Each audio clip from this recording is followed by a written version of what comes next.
Welcome to Industry Ignited, the podcast that spotlights bold leaders and breakthrough ideas transforming the world of business and technology.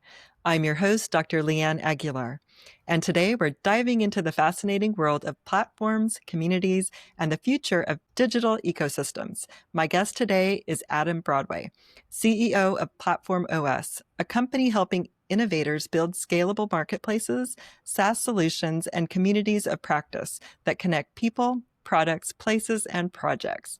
Adam, welcome to the show. Thank you for having me, Leanne. It's a privilege.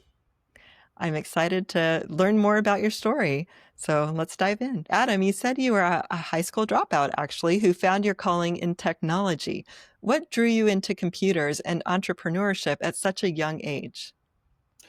Well, I guess growing up with a work ethic was helpful, doing the lawns for people to make money. I grew up in a very economically challenging environment. So if I wanted something, I had to go out and work for it, get the money. And that's how that worked. So in moving into computing, it was because an uncle had a ZX80 Spectrum and I saw that and I was like, whoa, this is really cool.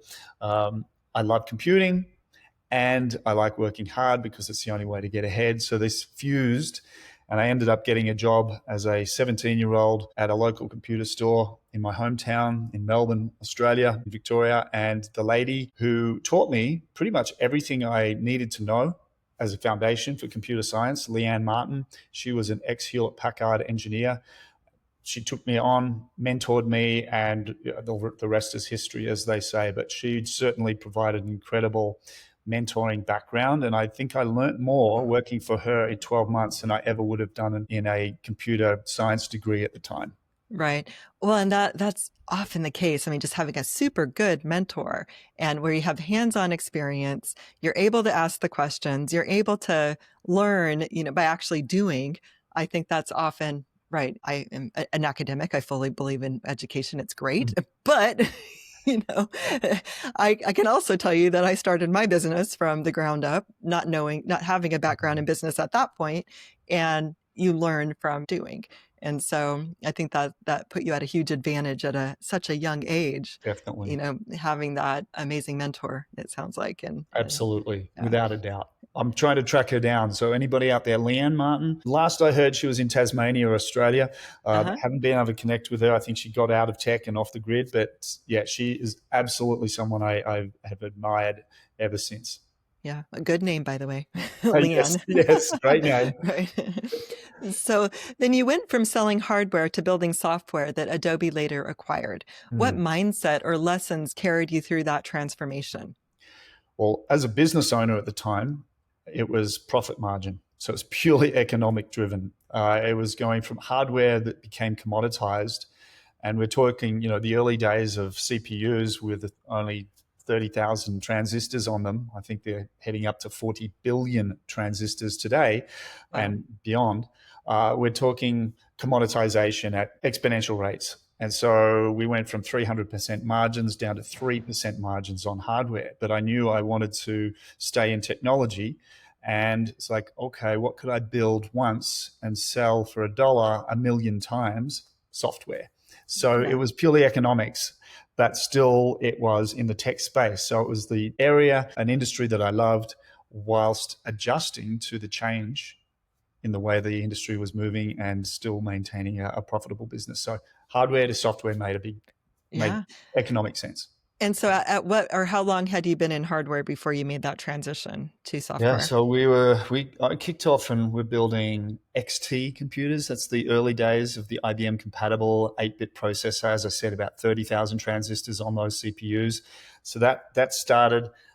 By the time so you had the 286, the 386, the 486, then the Pentium. By the time the Pentium came out, so there was 5-6 years of great times of making hay while the sun shines. But by that period, about 5 years, and then the writing was on the wall. Right. Hardware is not it. But I think a lot of times it's just seeing that writing on the wall and being able to identify that upcoming opportunity. I think that's where, not everybody can see that, and seeing, the opportunity to make that pivot and change, and that's awesome. Yeah, Like, looking back, it's kind of that McKinsey mindset around the horizon, the three horizons, horizon 1, 2, and 3 thinking. And horizon 2, it's how do we innovate enough with what we have? And horizon 3 being we have to change completely. What do we do? And the horizon 3 thinking of complete innovation and pivot has been compressed down. Instead of thinking 10 years out, you have to think 2 to 3 years out now. And if you're yeah, not, you're going to so true. be left behind. Right. Everything is happening so quickly these days that you have to. Like, many people dream of creating something world changing, but they hesitate to take the leap. What personal values or moments helped you step into leadership and innovation so Mm. fearlessly? Well, I think, as we said before, having a good mentor who sets an example for you, that makes a big difference in creating a mindset around resilience, working hard on the hard work, being creative with your thinking, and then teamwork and culture. So I think that helped shape me, and being part of that early on set me on a course that I was able to leverage and then adapt and use for my future. And yeah, I definitely think that those qualities are resilience, working hard on hard work, because you can work hard, and many people do, but working hard on the really hard things with creativity wrapped around that, and then building that with a great team, that's where innovation can blossom and go crazy.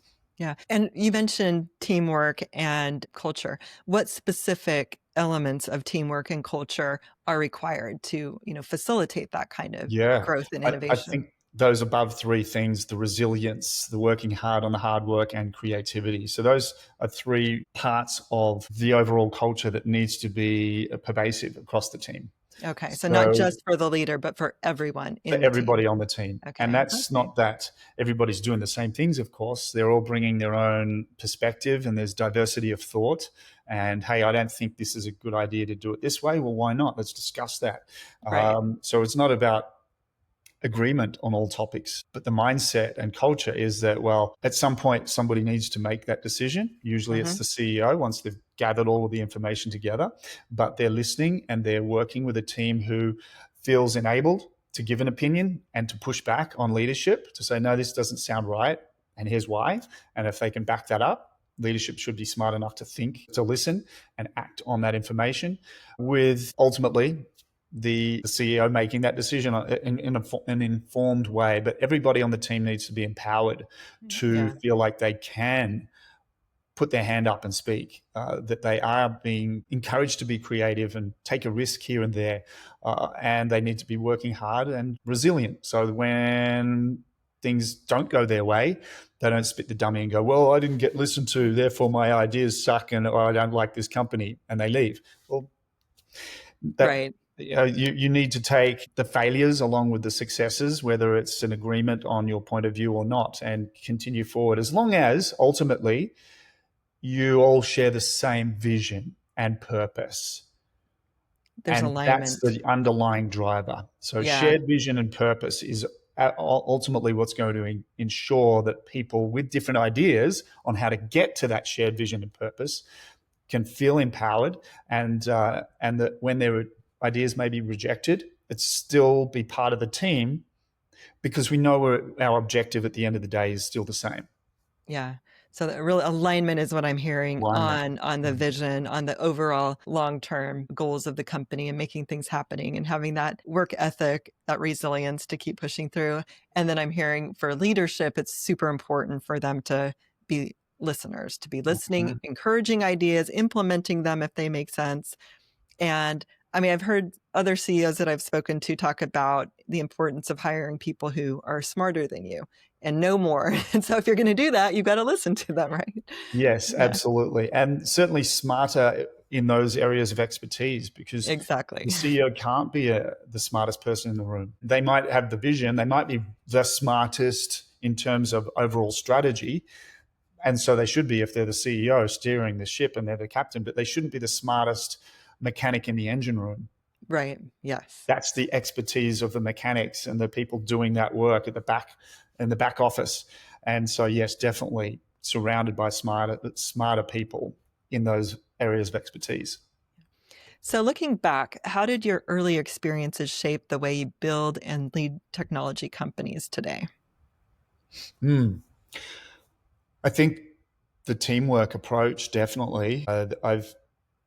Been I've been able to experience building businesses with people with shared vision and a team behind that, and it's amazing. And then also as a single person founder, where you can't do it all yourself. So definitely the experience of having been in those teams has enabled me to succeed, because the idea of teamwork, the design thinking process, and the development methodologies around being agile, bringing everybody on board to the project, whether that's often when we kick off a technology project, it's the product owner and the product manager and a senior person who goes, this is the vision, let's go, let's get that team to kick off and do a deep dive.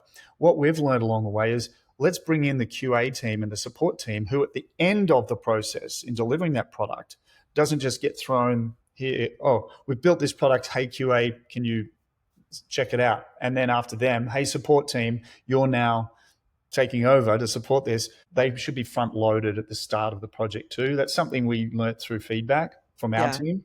Hey, we're only just hearing about this project because it's already started. Could we be part of the start of the process? It's like, of course you should. They Right. That makes sense. That's interesting. Yeah. yeah, That makes yeah. total sense. It's not a pragmatic escalator of, okay, which roles are needed at which time, because that's efficient, it's cost effective. We don't need all these people knowing about this thing now. Well, okay, maybe if it's a secret skunkworks project, you've got to be careful, but you should Right. have representatives from every department at the kickoff, because they can start to think and plan and inject themselves into, hey, this particular product will need this kind of QA automation. Hmm. We wouldn't have known that otherwise, unless they were part of the initiation of the project. If they Right. just get brought in because QA does their work towards the start of the development process, and after discovery and functional specifications are created, they can't add value until they're introduced. And we just missed an opportunity. So yeah, Right. everybody, there should be a representation of all parts of the business at the inception of any ideas.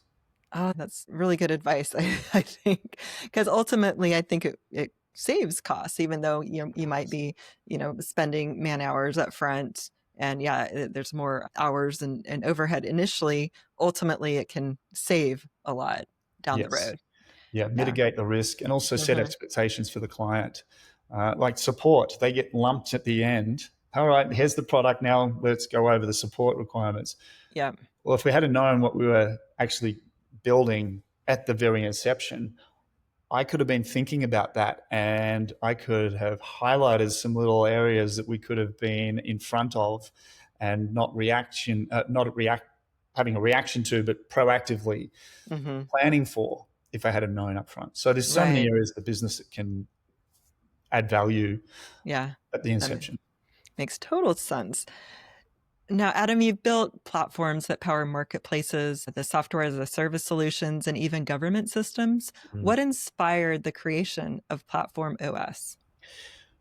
Well, after selling our previous company to Adobe, which was software as a service, it was this all-in-one online content management, email marketing, e-commerce, blogs, forums, customer service tools. It was built as a white labeled platform that web designers and digital marketing agencies could brand as their own. And then after Adobe acquired that SaaS product called Business Catalyst, all of our channel partners went, oh, let's put Adobe Business Catalyst on. They took their own branding off and put Adobe's branding on because it made sense. And Right. so, being in this software as a service model, I realized that, okay, this is a great way to help businesses leverage technology at a fraction of the price, but it's a subscription model. And ultimately, they don't own the schema, the database. They don't Hmm. own the business logic. They may be able to customize some of this. It's on a cloud service that's locked in on an infrastructure provider. After leaving Adobe and looking at the future, I went, okay, we're looking at more of a marketplace economy in the future where everything's connected via APIs. So marketplaces, whether they be products or services or communities of practice.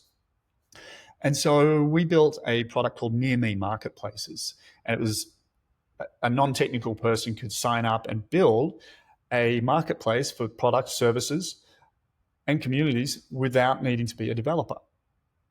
It was software as a service. But once we saw exit velocity for some of these marketplaces, in other words, they got to scale, they then wanted functionality and features that we couldn't really justify building because it was very niche. Right. And then a lot of them said, hey, we're going to get acquired. You own everything. We're just renting off you. So it's like, yeah, that's true. The future is going to be where those mid-tier and enterprise clients are going to want to own everything. And now, as we see with AI, they absolutely should. Instead of having 15, 20 different SaaS products that they're then desperately trying to integrate, that they don't own necessarily all of the data, or certainly not the schema, how are they going to apply and build their own LLMs in a secure environment? And so we decided, let's go down the stack. Let's make Platform OS an abstraction layer where we automate the DevOps and provide a way for building limitless applications. So build limitless applications with automated DevOps and also be infrastructure agnostic. So whether it's AWS, Google Cloud, Oracle, or Azure, we can deploy with the future proofing of being able to deploy onto bare metal. So what if they have their own hardware and their own data center? They should be able to do that. 75% savings on infrastructure provider costs too.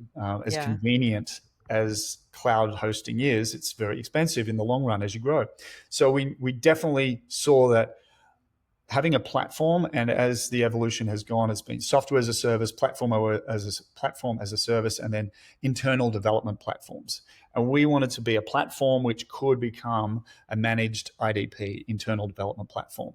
So that future proofing has been great because suddenly then AI came along and people are scrambling to build their LLMs for a large company and finding it almost impossible because they've realized that they've got 15 different SaaS products out there. Where's the data sitting? It's everywhere. Now we have to pull it back down into our own data lake. And now we don't even own the IP where we've customize the business logic to fit our particular niche business need. And that sits out on somebody else's software, and we're licensing that. So we knew that we wanted to make sure that business owners, enterprise clients could own the code that they have developed for their business process, that they could build on an abstraction layer which allowed them to not have to worry about the DevOps, but they could define schema and own the data, and even have their own secure server environments. And that was a fortuitous thought back in the day when we pivoted from 𝐀𝐝𝐚 marketplaces into Platform OS, as we've seen recently with so many people going, well, we had the AWS outage 2 days ago, and that affected a lot of people. Not our clients and channel partners were not impacted by that. Yeah. Wow. So that was seeing a little bit of the future. AI push certainly added to that choice. Right. Because people do want to own their, and we fully support AI capabilities out of the box, so vector database support, etc., where they could stand up a Platform OS environment that is secure. It's multi-tenanted, but just for them, and they can then start to build business logic. They can then have their own model context protocol, MCP, which is the AI agent protocol, on the outside of that to protect their content. So instead of having all their data scraped and then somebody's monetizing that through ChatGPT, and that company's now left with nothing, no revenue from that knowledge, and certainly no attribution in a lot of cases, Platform OS is in a position where we provide out of the box all this capability that allows people to stand up and build their own SaaS product, their own platform, their own digital experience for their clients. Yeah. So this concept of owning your data and IP is really central to your work, is what I am hearing. And for so many reasons, I mean, in a nutshell, I mean, why is that so important in today's digital economy going forward for those considering your platform? Well, data sovereignty is critical. Whether you've got things like GDPR, which is, hey, I'm the individual, I own it's my data, and you will take my personal information off your site if I request it. There's that. But at a business level, there's also the ownership of, well, I'm providing a service to customers, whether they be the general public or business to business. I'm developing IP. I need to be able to protect that. And if I'm building on some AI powered do it yourself tool, who owns that in the end of the day? Or if I'm building on a SaaS product, who owns that at the end of the day? I've invested in building this thing on a service that really owns it. I'm just renting from them. And I knew Right. that longer term and geopolitically, we see different, we've got different ideologies right now out in the world. And well, we want to deplatform them. Oh, no, we're going to deplatform them.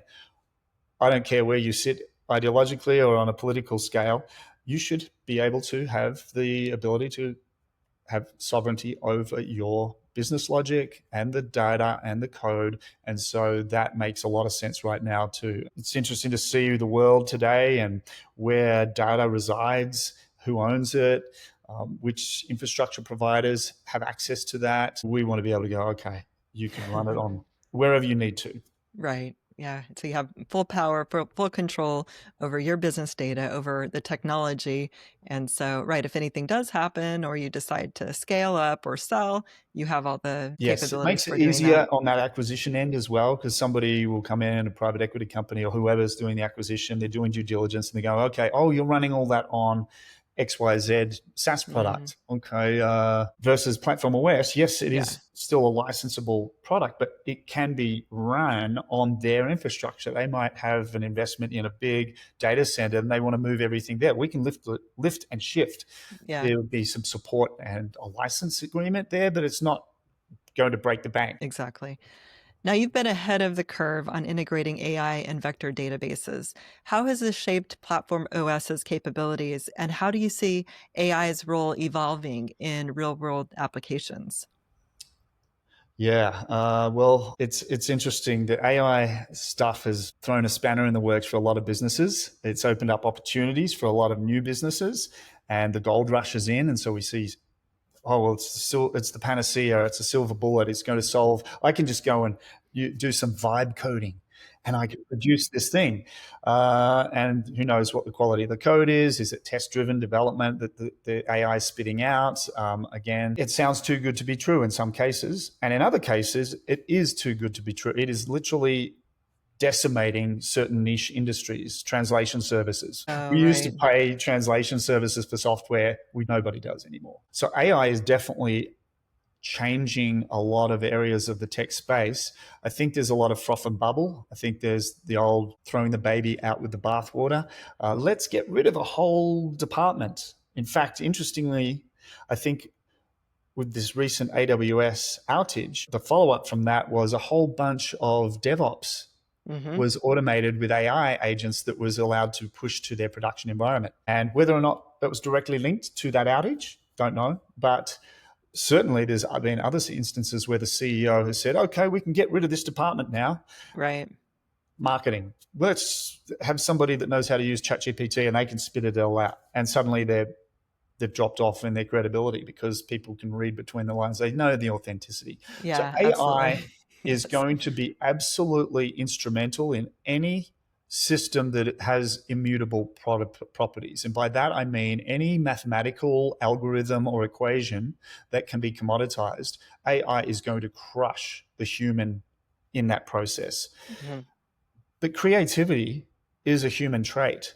All AI is a really fancy way of regurgitating zeros and ones, because that's how that's stored on a disk. We're not changing the way we're storing data.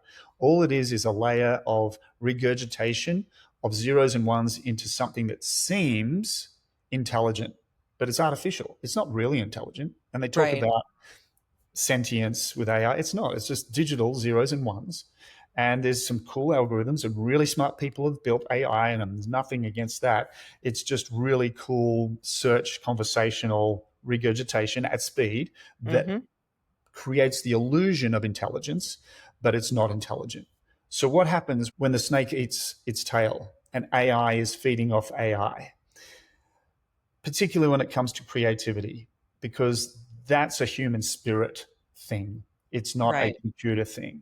So if we're depending on AI for being creative, it's only based on the human input of creativity. And if we stop feeding the machine with new innovation or creative innovation, then there's only so far AI will go. As I Right. said, though, if it's a mathematical equation, if it's physics related, if it's thermodynamics, if it's all of the laws of the universe that can be proven over and over again through a mathematical equation, throw that into an AI and watch it go crazy with invention. Just amazing Hmm. stuff. We're seeing that with pharmaceuticals and DNA sequencing and all of these things. But in a business context where we have humans, we have different changes in legislation every other day or week or month or year, and we have subject matter experts who have been doing that job and they know the nuances of the human interaction. How can you codify that into an AI? And Right. that's where we will see augmentation, Hmm. and that's exciting. Subject matter experts who are augmented with quick ways to get to the point out of a whole bunch of data and highlight on a dashboard. Oh, this is an error right here, and I know because you've done that and taught me that this is a problem and a pattern that I can match in the data and help you, expert, to do it faster and better. And Exactly. that part will be exciting. Yeah, I like that. Right. It's an augmentation. But like you said, it's not creative. It can't be creative. It's actually zeros and ones, like you It is mentioned. zeros and ones. And I guess the danger to some extent is that people depend on it and become lazy. And so it can actually hinder creativity if we're depending on it too much. But alternatively, we can use it to augment our own creativity and make things faster and help it, organize our creativity, let's say. Absolutely. It's a tool. And It's just a like tool. a blacksmith who is making amazing metal things and gets a tool that helps them, smash the metal harder, or they've got instead of using their mouth to blow on the flames, they've got a bellows. And then suddenly the technology enhances and now there's incredibly huge smelters and we can do things at scale and create incredible things. That's human innovation, and Yeah. they are tools to augment the human experience, not replace it. Now, you often say Platform OS is about empowering others to build. What are some of the most inspiring or unexpected innovations you've seen built on your platform? There's probably four that just come to mind straight away. We work with channel partners. These are digital marketing agencies and developers around the world who are building their own products, their own SaaS products, their own hybrid SaaS products and platforms on us. We've got a channel partner called 𝐀𝐝𝐚𝐦 out of the UK, and they have built the most amazing digital experience platform, which is building business websites. They're incorporating AI. They are doing these amazing workflows, and they're building a whole ecosystem of agencies that build on their software. Hmm. And that's awesome. It's like, wow, we're this multiplying factor. We're helping a company that's helping companies that is helping companies. And Yeah. that's really cool. And each one of those at any point could get their own dedicated environment, sort of spin it up and take control of their digital destiny.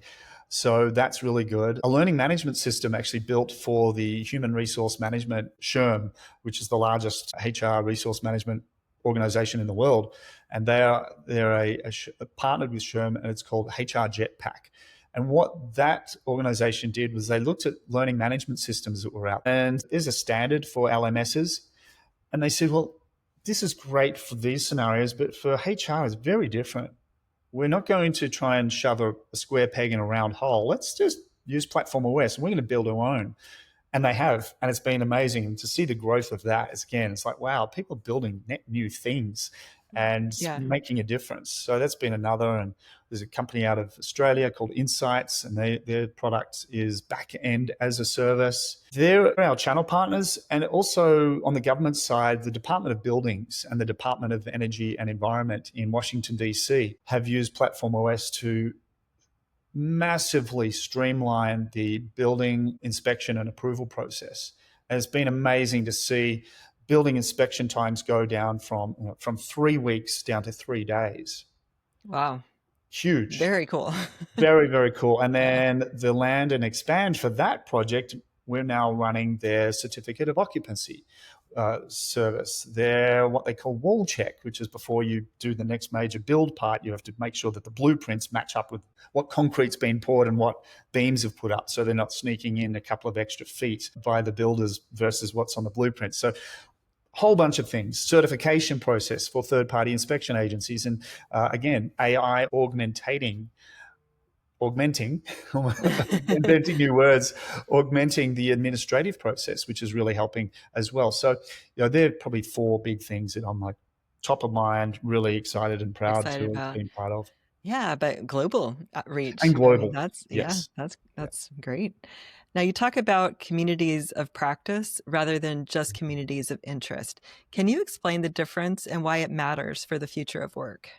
Yeah, communities of interest. We're all part of those. There's the Instagram, and there's the TikTok, and there's Facebook, and all the social media places.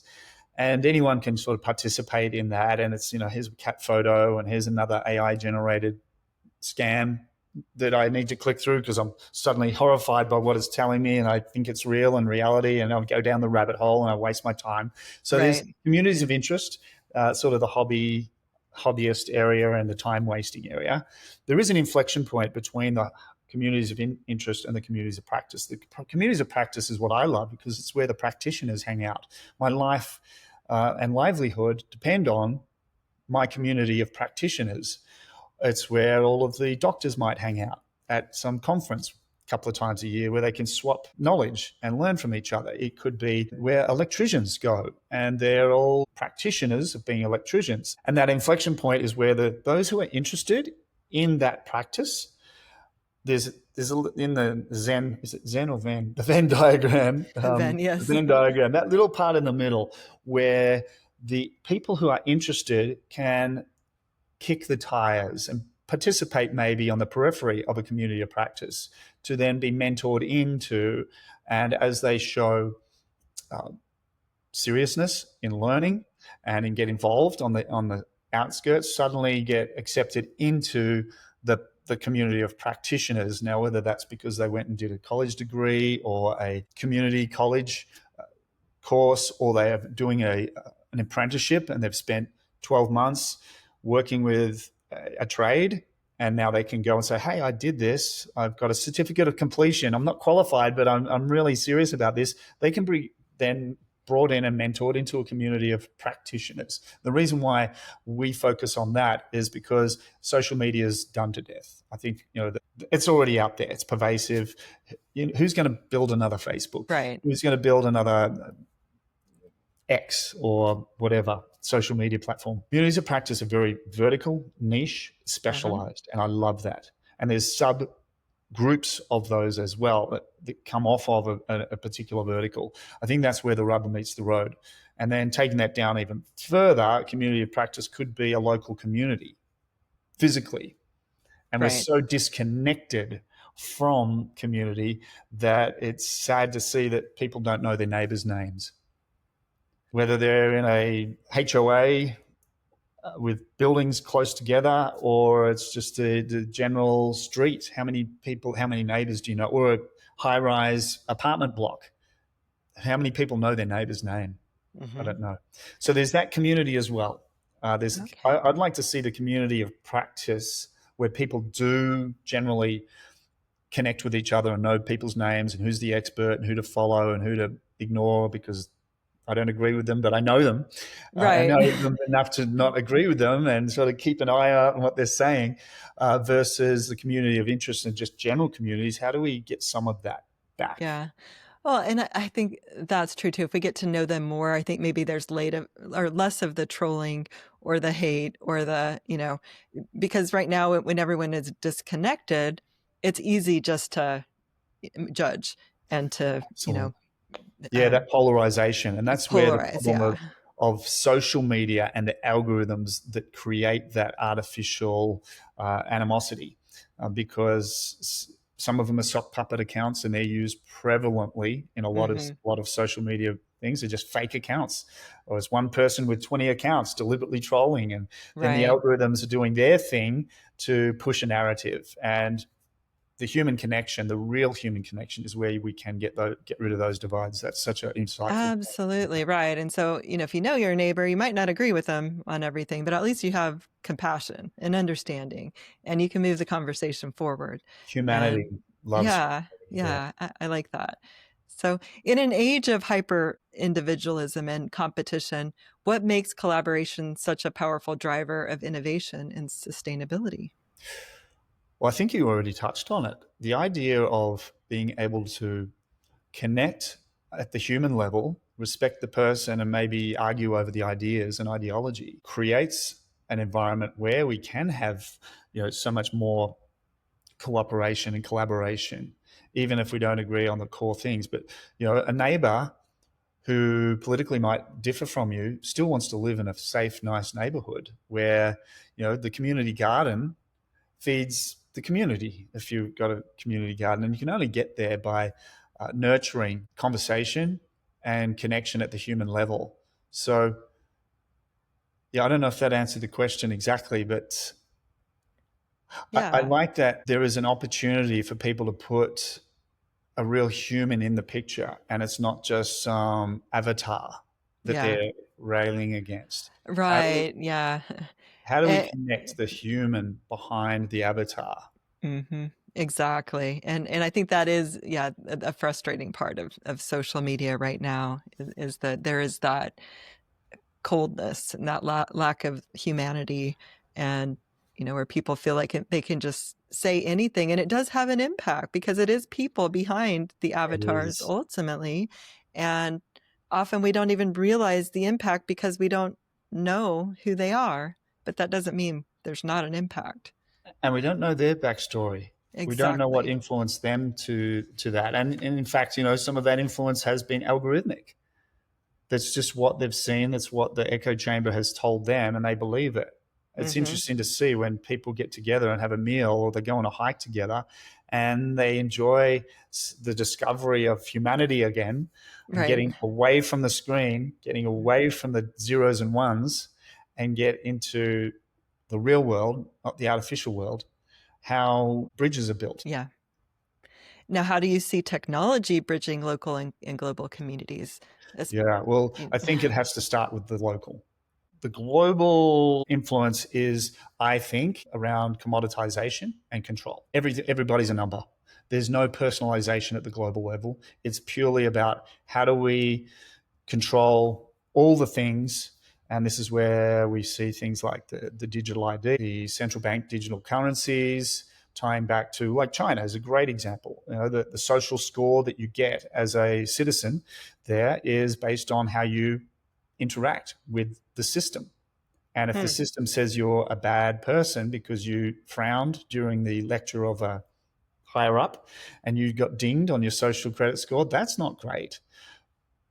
But at a lower level, if we start at the community of who your neighbors are, do you know the names of your neighbors? Can you walk outside together and nod and wave and say hi, how you doing? And you know their name. In the case of supply chain issues Yeah. or natural disaster, who's coming to save you? No one. Right. No Right. one's coming to save you.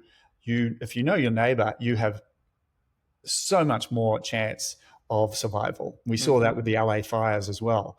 The Right. True. neighbors who had a pool, and they said, I'm not leaving. I'm going to stand here and I'm going to attack this, even though there's no water in the hydrants. I've got 3 pools around me, there's people that put their little water pumps in there. They save their 3 or 4 houses around them because they're able to get water on the roofs and put out embers. Hmm. What an amazing achievement. The global part would have just go, well, collateral damage. It's only a few people. It's Yeah. only a few people. Well, you're not going to get that mindset in a small community. So it has to start at the local community level first and permeate up, That not makes the other sense. way around. Yeah. No, that definitely makes sense. Right. Just getting to know your neighbors, starting from that. It is great that we're in a global, era where we have the ability to connect with people all over the world. And maybe that helps some too, if we can reach out. I think that's part of the point with my podcast, even is interviewing people all over the world to see what Mm, they're up to. So it humanizes people in other yes. places, in other countries who might have different ideologies, and that's okay. They're still Yeah, people. it totally is okay. And culture is awesome. I love that I can go to a Middle Eastern country and enjoy the food and the experience. And I love that I can go to a European country and have beautiful Italian and French cuisine. And the culture is very different in each place. And I don't want to force my culture on them, and I don't Right. want them to force their culture on me. But I do want to be able to get together and enjoy that smorgasbord of experience and different cultures, so that maybe that can influence a little bit here and there, but I don't need to replace. I'm not going to tell you how you should run your culture, Exactly. and vice Yeah. Yeah. versa. No, celebrate the diversity. So, I mean, because how boring would that be if it's all just uniform and we all Absolutely. do things the same way, and there would be no growth. There wouldn't be no innovation. There would be, no That's need. right. And that's So, why I don't want commoditization at that level. mhm. Everyone's a zero and one. It's part of an algorithm. I think the diversity of culture is awesome. And we all should be proud in the cultures that we have developed in each of the countries that we live, and not force our worldview on others. Because just because we think that our way of government is the best way doesn't mean we go off and force that on somebody else. I mean, they've had thousands of years of doing that, and It works for them. Yeah. yeah. Yeah, exactly. Do we disagree on certain ways that they might approach things? Yes, but let that community figure it out. Just like at a local level, having a local community do the same thing that is done in a city versus a farming community wouldn't work. Wouldn't work, right? It just won't work. Yeah, so I think just embracing a listening and curiosity, attitudes of Mm-hmm. curiosity instead of just assuming, because yeah, your way might work for you, but it Mm-hmm. may not work for somebody else, and their idea might be what they need. It's perfect. So yeah. Exactly. Now tell me about, I guess it's Hagar USA, the Hagar. organization, the Hagar. Yeah, yeah. It supports trauma recovery. How has that humanitarian work influenced your leadership and vision for community-centered technology? Yeah, I mean, this is where the rubber meets the road for me. At the end of the day, if what you're doing doesn't have a net positive for humanity and for those who are the most uh, disadvantaged, and by that I don't mean, if you're living in a modern society, you have got every opportunity to find a job and do work. And if you're able-bodied, you should be. So Hagar is actually working with women and children who are so impoverished. They've been trafficked, human trafficking. They're rehabilitating women and kids, boys and girls, and women in particular, to get them out of the cycle of human trafficking for diabolical purposes. And they are not taking them out of the environment. There's other organizations that rescue them. Hagar International will then help rehabilitate in a way that sets them up for success, teaching them life skills, getting them financed for a business, helping them in community homes where other women and kids are protected and educated.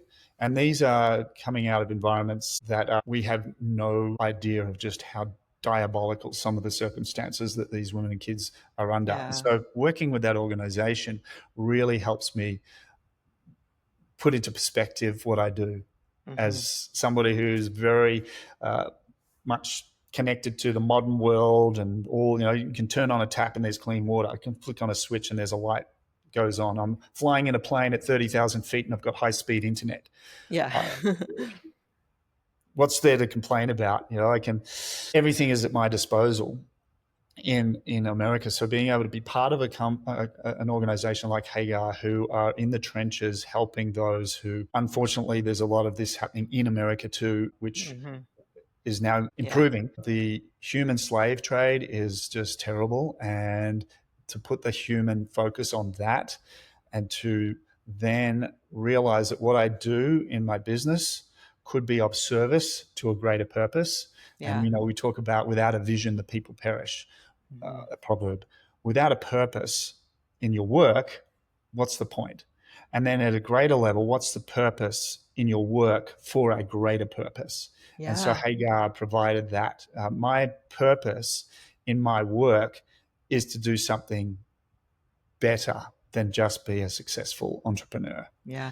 Oh, I love that, especially there's a bigger purpose. It gives you more motivation. I mean, there's more drive. I think there's, it benefits you. I mean, or at least me, on a soul level, right? It's the soul and the spirit. It's Yeah, yeah. technology will never mimic that. No, to be able to really help someone, like really help someone, get out of these situations where otherwise they have no hope, they have no resources, Yeah. they don't. And I guess empowering them to live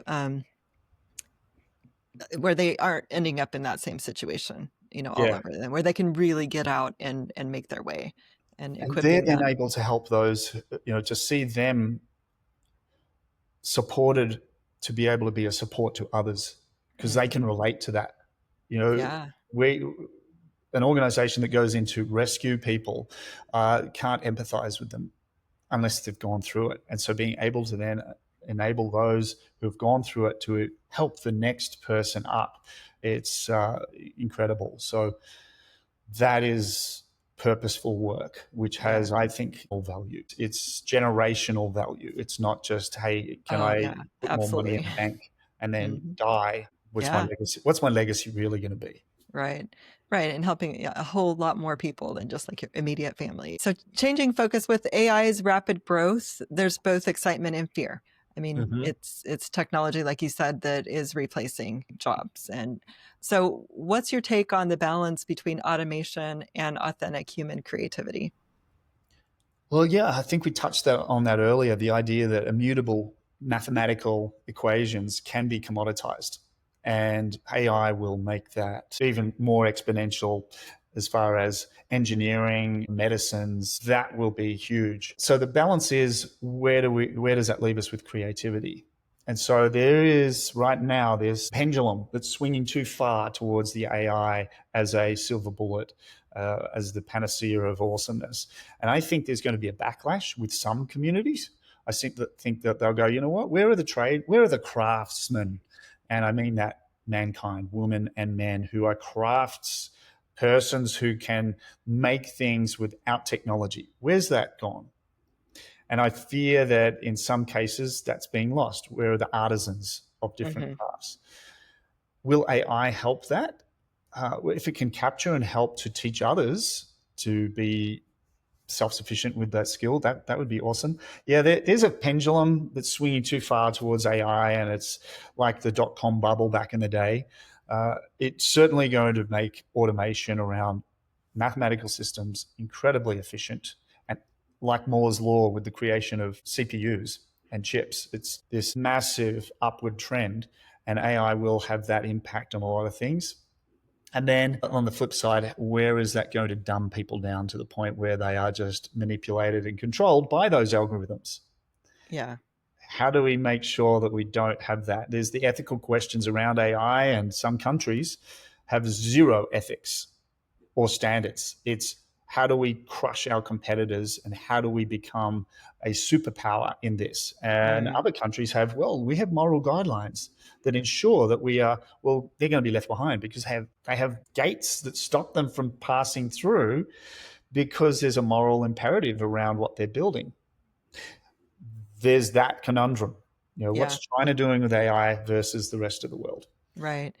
Yeah, it's still a new frontier. And like you mentioned, there aren't many guardrails in a lot of cases. And so I think we're still in that discovery phase, but I mean, I think the bubble hasn't quite burst, yet. I think it's Mhm. being tamed down a little bit, perhaps, I but think we've seen enough failed AI projects in the corporate space for people to realize, oh, the ROI wasn't really there. In fact, we spent a lot of money and got nowhere. mm, On the other hand, there is a small percentage that are the trailblazers. They're on the bleeding edge of things that are seeing massive changes, and they're pouring a huge amount of money, and they're going to want a return on investment. And for many right. of these AI companies that have popped up, they're buying customers. They're subsidizing Hmm. the customer. And so at a certain point, when their investment runway runs out, will that application even exist anymore? Right. Yeah, that makes sense. And Adam, finally, what advice would you give to entrepreneurs and innovators who want to build technologies that serve both business and humanity? Mm.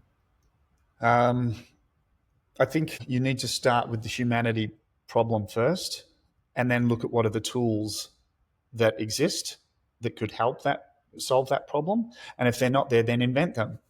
We've seen that with prosthetics, people who need technology to attach a new arm or a leg, or the evolution of that technology has been amazing. And the humanity part of it has been, how do we enable that person who had not the ability to feed themselves to suddenly not only feed themselves, but with new technology, open the door and turn a handle because there's robotics in there.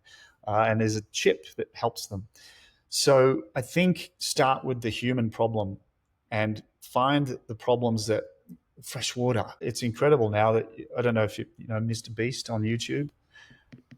So Mr. Yeah. Beast has done these incredible things, and people say, well, he's doing that because he's getting paid for it. I don't care. He is solving the problem of water in African nations and around the world that NGOs with billions of dollars in investment haven't been able to do. And he's literally gone in and overnight provided fresh water wells to all of these communities. Now, what enabled that? Technology. He has a huge, massive audience. He rallies his audience around the technology to get excited by it. And he goes and executes because he brings in people that are passionate about that human problem.